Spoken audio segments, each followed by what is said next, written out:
gitu. Nah, menerima karma buruk yang terjadi itu, apakah kemudian merupakan vibrasi yang cukup tinggi? Nah, gini, nyebelinnya bisa saja awalnya sesuatu itu terjadi karena karma, tapi karena kita nggak bisa nerima, kan kita jadi vibrasinya bad mood terus. Iya. Nggak bisa accept itu. Mm. Malah selanjutnya peristiwa itu berulang bukan karena karma, karena dia mengundang itu berkali-kali. Makanya saya pernah bilang ada yang merupakan ujian, yang boleh dibilang itu mekanisme semesta untuk menaikkan kapasitas kita. Tapi kadang kita tuh mengundang ujian yang nggak perlu, kita udah lulus diikuti lagi. Jadi itulah makanya saya tuh jadi ngerti, Guru Gede Prama pernah ngomong gini, salah satu doa terbaik itu gini, berikan aku keikhlasan untuk mengalir bersama karmaku. Atau kalau kita doain orang, mudah-mudahan dia diberikan kesadaran untuk mengalir bersama karmanya. Nah, saya pernah nanya waktu itu, kenapa? Karena kalau diterima, justru itu akan menggenapkan supaya itu nggak terulang. Kalau memang itu adalah gambaran masa depan, ya, yang akan terjadi. Lalu Mas Hendra, waduh, elek ini.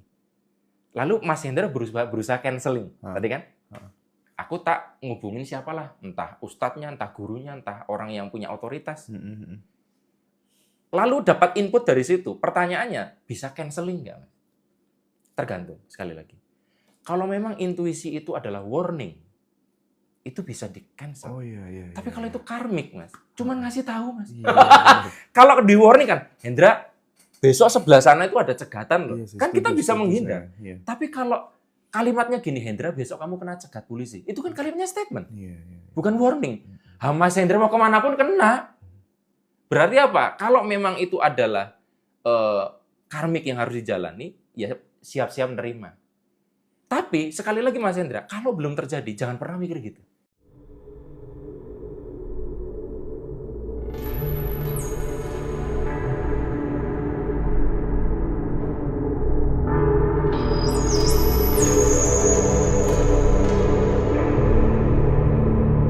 Nah, Mas Arif, kali ini kita akan ngobrol-ngobrol tentang paradoks vibrasi dan karma. Ya. Jadi banyak orang kan bicara tentang vibrasi gitu. Tidak hanya Mas Arif aja, sekarang mulai banyak orang ngomong tentang vibrasi gitu. Tapi sedikit yang memahami relasi vibrasi itu dengan karma gitu. Nah, sebenarnya apakah karma itu bekerja meskipun vibrasi kita itu udah naik gitu, Mas? Ya. Jadi ini rumusnya tuh kayak telur dulu baru ayam, ayam dulu ada baru telur, atau telur dulu baru ada ayam.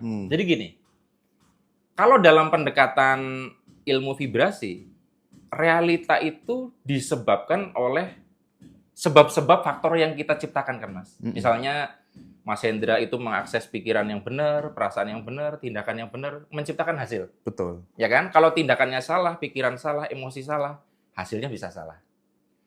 Tapi pertanyaannya, bagaimana dengan karma? Karma itu cara kerjanya kebalik, Mas.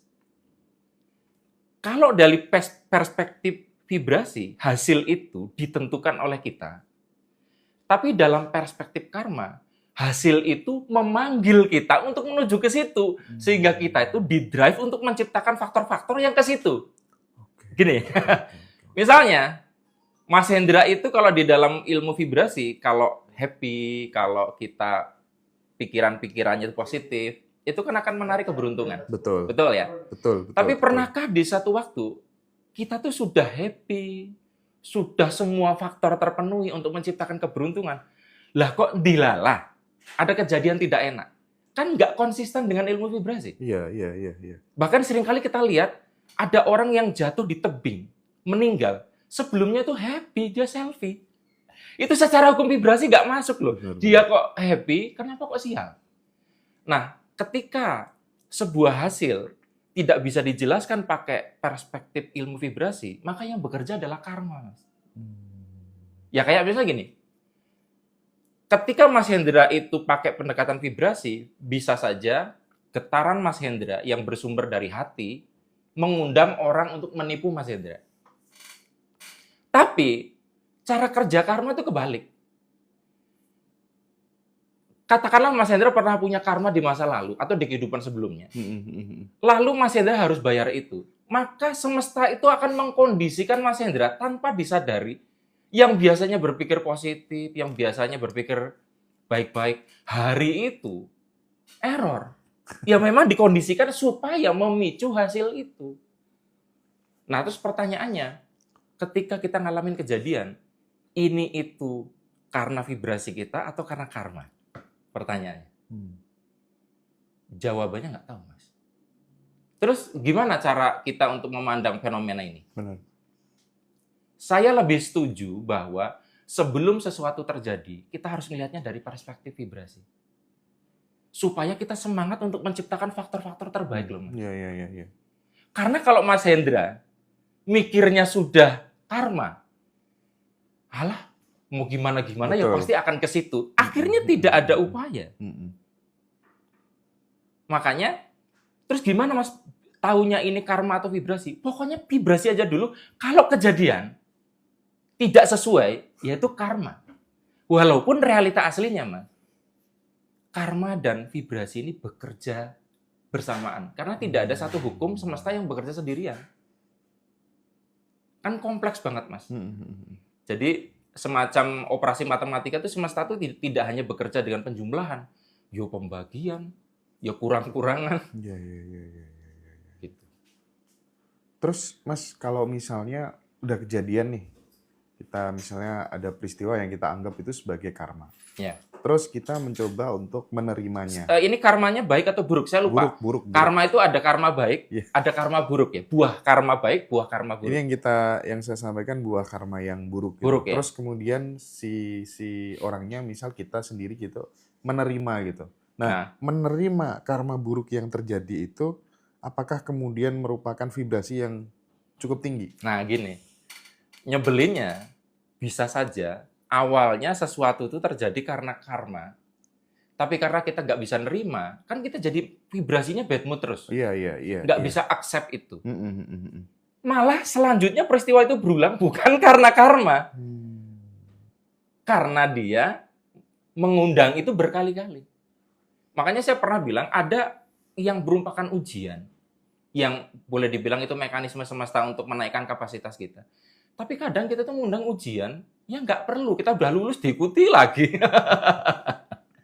Jadi itulah makanya saya tuh jadi ngerti, Guru Gede Prama pernah ngomong gini, salah satu doa terbaik itu gini, berikan aku keikhlasan untuk mengalir bersama karmaku. Atau kalau kita doain orang, mudah-mudahan dia diberikan kesadaran untuk mengalir bersama karmanya.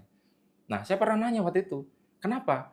Karena kalau diterima, justru itu akan menggenapkan supaya itu nggak terulang. Gampangannya gini, Mas. Kita ngomong sepak bola ya. Mumpung saya pakai jersey Real Madrid. Ya, sebelum netizen nanya ini asli apa palsu, asli, belinya di Adidas. Dan jangan diolok-olok kena Real Madrid seri lawan Al Hilal ya. Jadi, dalam sepak bola, Mas, kalau kita bicara tentang penerimaan ya, ini kaitannya dengan karma. Ketika Mas Hendra katakanlah kita satu tim, ya, kita lawan Al Hilal, terus kita kegolan, oke ya. Sikap kita ketika kegolan itu gimana, Mas? Iya, kecewa lah. Kecewa kan? Nah, sekarang bayangin, kalau kita kecewa terus, bisa nggak kita balas kegolin? Kita akan saling menyalahkan, kamu sih kipernya, kenapa kamu ke sana? Kipernya bilang, kamu yang bodoh, harusnya ditutup pergerakan dia. Jangan-jangan kamu dibayar ya? Nah, jangan-jangan kamu kong kali kong, karena kamu musim depan mau pindah ke sono. Nah, ketika kita itu, sebuah tim itu tidak menerima kejadian itu, anggap kegolan itu buruk. Kita tuh tidak punya fokus untuk attack, Mas. Betul. Untuk nggak kebobolan lagi bahkan. Nah, repotnya kalau kita saling menyalahkan, bukannya bisa nambah serangan untuk nambah gol, malah kebobolan lagi. Malah 6-0. Jadi, boleh dibilang, menerima adalah cara kita supaya menghentikan siklusnya. Menerima. Contoh gini, Mas. Contoh, maaf ya. Oke. Aku tuh mesti orangnya resek banget, harus ada contoh-contoh. Nih, misalnya ini tak lempar ke jenengan ke sini ya. Ini anggap ini bola. Ini anggap bola ya. Ini anggap bola. Nah, Kalau saya nanti akan lemparkan bola ini ke jenengan, rencananya bola ini mau diapain? Rencananya ke depannya? Mau digocek, mau ditendang, atau mau disundul, atau diapain? Oke, tapi rencananya nih, misalnya, anggap salah satu pilih, mau disundul tendang misalnya. Mau ditendang. Nah, beliau punya rencana untuk menendang bolanya. Pertanyaannya, supaya beliau bisa mengolah bolanya, entah ditendang, entah digocek, Terima dulu. bola ini harus diterima dulu. Iya. Nah, karma itu kayak bola tadi. Dia ini bola liar, Mas. Kita tidak bisa mengendalikan ini kalau kita nggak nerima dulu. Jadi diterima dulu, termasuk kita gagal. Kalau kita ingin menghentikan kegagalannya, harus diterima dulu bahwa kita memang faktanya gagal. Nah, ini menarik nih. Ini kan sampai di titik ini kan sebenarnya variabel masalah berkaitan dengan karma itu kan multi case. Banyak banget yang mengalami. Misalnya kayak yang datang hari ini itu ya, Bos Heru itu datang. Ini nih, beliau yang di situ. Nah, itu kan selalu menarik orang-orang yang berhutang terus gitu ya. Nah, sebentar, maksudnya beliau diposisikan untuk akhirnya minjemin duit. Ya, gitu terus gitu ya. Terus misalnya kayak saya gitu Mas Arif, ketika kemudian dapat mimpi, waduh, ini gimana ya, setiap dapat mimpi kayak gini mesti ada kejadian yang tidak diidealkan gitu, tidak kita harapkan gitu ya. Nah, kalau Mas Arif kan caranya memutus setiap orang itu kan polanya beda-beda gitu. Kalau saya yang paling simpel kan, saya telepon orang yang sangat saya kagumi gitu. Pak, saya tadi malam mimpi kayak gini, mohon bantu doa dong biar, oh iya Mas Hendra gitu kan. Terus clear, gak ada apa-apa gitu. Nah, gimana sih Mas Arif menjelaskan tentang fenomena ini, tentang memutus tadi, looping yang tak berkesudahan. Berarti ada dua pertanyaan ya? Pertama kasusnya dari Pak Heru ya. Ini mungkin fakta yang sangat tidak enak untuk didengar. Tapi saya tidak pernah mendengar orang yang kelebihan duit yang nggak pernah diutangin orang. Jadi di sini tuh ada fenomena menarik, di mana kalau Anda kekurangan uang, kemungkinan Anda punya, ingat sekali lagi bukan uang yang kita pinjam karena untuk investasi atau apapun ya, beda ya. Jadi kayak, waduh aku nggak punya uang untuk makan. Kita akan punya utang untuk makan. Nah, tapi fakta yang kedua adalah orang yang kelebihan uang, itu juga akan mendapatkan fenomena sebaliknya. Contoh gini, Mas. Setidak pernah Anda dipinjemin duit sama orang, sebenarnya Anda dipinjemin duit sama orang. Contoh, Mas Tahib ya. Katakanlah Anda nggak punya utang dan nggak pernah dipinjemin orang. Orang pinjam ke Anda. Faktualnya enggak. Kenapa? Uang Anda disimpan di bank kan? Bank minjemin duit Anda loh. Bank itu hanya memegang 10% dari uang kita loh, Mas. Sisanya itu diedarkan. Artinya sebetulnya kita punya duit pasti dipinjamkan ke orang juga. Bedanya itu bank yang melakukan sehingga tidak ada urusan psikologis. Tapi kalau kasusnya Pak Heru kan repotnya adalah direct. Dan ini masalahnya lebih kompleks. Nah, tapi gini, ada dua sisi. Jadi kalau memang beliau dengan sadar, aku ingat bahwa sejak aku dilahirkan waktu bayi, misiku adalah memberi utangan. Gitu nggak apa-apa gitu loh.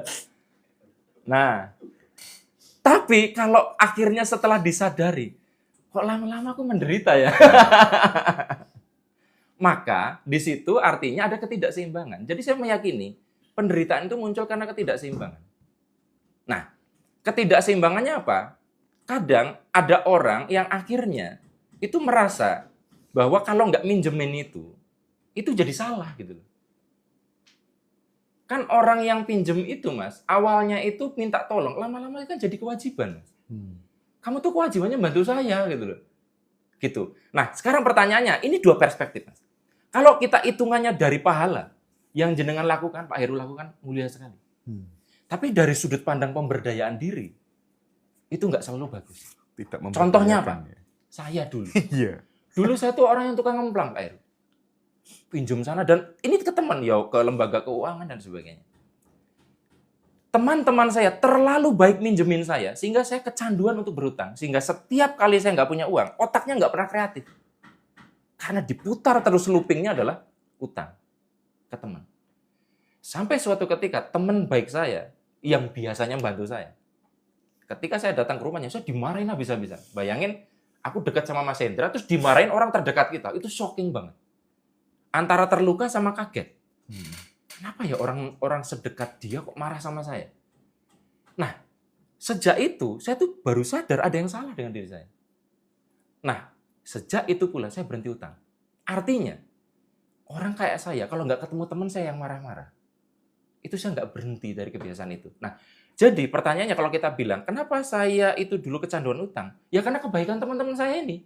Nah, jadi Pak Heru di sini, kalau dihitung pakai kalkulasi malaikat itu, oke, Heru itu sebenarnya banyak dosanya apa pahalanya? Oh, pahalanya dia bantu orang, tapi dosanya bikin kecanduan. Ini bercanda ya Pak Heru ya. Tapi gini, jadi akhirnya gini Pak Heru, kalau saya akhirnya sekarang ngikutin intuisi. Jadi gini, kalau suara hati saya bilang kasih, saya kasih. Tapi kalau suara di dalam diri saya bilang, Rip, jangan. Ini kamu diperintahkan untuk memberdayakan dia. Keluar dari kecanduan itu. Aku ikutin. Nah, bagian tidak nyamannya adalah orang yang sangat baik. Itu sulit banget untuk mengatakan tidak untuk nolong orang. Artinya, secara tidak langsung ketika Mas Hendra mengatakan Pak Heru itu hampir tidak pernah mengatakan tidak kalau ada yang pinjam duit. Beliau baik banget. Jadi saya lebih jahat dibanding beliau. Tapi gini Pak Heru, jadi contoh ya. Kemarin Timothy Ronald itu kan diwawancara di sebuah podcast. Iya, tahu. Dia itu cerita, kan dia kan coba untuk bikin sekolah dan sebagainya. Ternyata dia baru sadar bahwa ngadepin itu tuh sulit banget. Karena yang tadinya dia bantu itu malah jadi nggak berdaya. Iya. Detailnya di podcast itu. Jadi ternyata bantu orang itu ada seninya. Akhirnya aku berkaca, terus cara bantu yang benar gimana? Akhirnya karena aku mikir, contoh terbaik ya Gusti Pangeran, Tuhan. Tuhan tuh kadang bantu, kadang enggak. Pernah nggak kita minta tolong dibantu gini-gini, besoknya ada solusi? Tapi pernah nggak kita bertahun-tahun susah, kayak dibiarin aja loh. Tuhan kemana ini? Gitu loh. Waktu kesadaran saya dulu kan merasa, wah rahono gitu kan. Ternyata saya baru sadar, ketika begitu, Tuhan melihat saya udah kecanduan. Jadi harus di-cut. Loh, Tuhan yang Maha Pengasih aja tega kok. Masa kita nggak boleh tega sama orang? Gitu Pak Heru. Tapi balik lagi, biasanya kalau Pak Sutri, itu bisa biasanya yang menarik. Pak Sutri itu pasangan tuh. Kalau jenengan itu orangnya nggak tegaan, istrinya biasanya tegaan. Biasanya lah ya. Nah, jadi ketika suruh nolak, istrinya aja yang suruh ngomong. Nah gitu Mas Hendra, itu untuk pertama itu ya. Tapi sekali lagi prakteknya tidak semudah itu, apalagi kalau sudah saudara. Kalau orang netizen nggak dikenal nggak masalah Pak Heru, tapi kalau saudara. Gitu. Nah tapi kemarin saya dapat tips dari siapa? Temennya Timothy yang pusat jual beli emas. Andrew. Andrew. Ada satu cara, bagaimana caranya biar kita itu nggak merasa bersalah walaupun nggak ngutangin. Yaitu kasih 10% dari yang dia pinjam. Jadi, pinjam duit 3 juta dong. Wah, aku nggak bisa kalau minjemin. Kamu tak kasih 300.000. Itu fungsinya 2. 1, dia seneng dong dikasih. Walaupun tidak sesuai jumlah yang diharapkan. Yang kedua, dia sungkan. Pinter juga, kenapa aku baru tahu ya? Nah, itu trik itu bagus. Dia di podcast, salah satu podcast, tak dengerin. Wow, ini bisa dipakai. Gitu. Dari Pak. Minta. Oh, minta. Wah, ini agak... Tapi gini, sebetulnya dari segi psikologis, utang itu lebih membebani kita dibandingkan minta. Karena gini, kalau kita itu minjemin orang, kita tuh udah berharap duitnya pulang. Tapi kalau orangnya minta, kalaupun kita ngasih, kita tidak pernah berharap uangnya pulang. Walaupun sama-sama menderitanya lebih jangka pendek. Tapi tergantung mintanya berapa sih. Kalau banyak banget ya. Nah, kemudian yang tadi Mas Hendra yang saya kok lali ya. Mimpi. Jadi kita bahas dulu sedikit tentang mimpi. Jadi kalau mimpi itu, kan saya meyakini bahwa manusia itu punya cara yang berbeda-beda, cara berkomunikasinya dengan alam semesta. Jadi ada yang menggunakan firasat, ada yang menggunakan melihat sesuatu langsung ada inspirasi, ada insight. Tapi juga ada yang melalui mimpi. Nah, cirinya sederhana untuk teman-teman yang belum tahu. saya mode komunikasinya dengan semesta itu apa? Kalau sering mimpi, berarti biasanya pakai jalur itu. Jadi kalau Mas Hendra sering mimpi, itu tanda, itu jalan yang paling gampang digunakan semesta untuk komunikasi sama Mas Hendra. Iya. Tapi kalau orang jarang mimpi, ya kadang-kadang ya gimana ya, bangun aja mimpi nggak inget gitu. Nah, kalau memang modenya itu, maka setiap mimpi itu punya potensi, tidak selalu, untuk Iya, benar. jadi sarana komunikasi. Tapi pertanyaannya adalah, mimpi ini bunga tidur atau bukan? Nah, dari pengalaman saya, kadang ada yang sekedar itu hanya ya mimpi lalu aja, Mas, tapi ada yang dia itu intuisi. Betul. Nah, taunya gimana? Itu hanya orang itu yang tahu sebenarnya. Tapi kalau bingung, Anda bisa cari referensi di Kasana Jawa. Itu mimpi jam segini hanya bunga tidur. Saya lupa itu panduannya. Jenengan mungkin tahu. Ya. Jam segini sampai jam segini itu kemungkinan adalah firasat. Nah, itu mungkin bisa jadi acuan. Tapi sekali lagi pertanyaannya, kalau memang itu adalah gambaran masa depan, ya, yang akan terjadi, lalu Mas Hendra, waduh, elek ini. Lalu Mas Hendra berusaha canceling, tadi kan? Aku tak ngubungin siapalah, entah ustadznya, entah gurunya, entah orang yang punya otoritas. Lalu dapat input dari situ, pertanyaannya, bisa canceling nggak? Tergantung, sekali lagi. Kalau memang intuisi itu adalah warning, itu bisa di-cancel. Tapi kalau itu karmik, Mas, cuman ngasih tahu, Mas. Kalau di warning kan, Hendra, besok sebelah sana itu ada cegatan loh. Kan kita bisa menghindar. Tapi kalau kalimatnya gini, Hendra, besok kamu kena cegat polisi. Itu kan kalimatnya statement. Bukan warning. Mas Hendra mau kemanapun kena. Berarti apa? Kalau memang itu adalah karmik yang harus dijalani, ya siap-siap menerima. Tapi sekali lagi Mas Hendra, kalau belum terjadi, jangan pernah mikir gitu. Tetaplah berpikir itu bisa dihindari. Sampai nggak bisa dihindari. Iya. Ini realistis sih. Ya sekarang gini, kalau orang sudah mikir, aduh aku miskin karena karmaku begini. Nggak akan berusaha, Mas.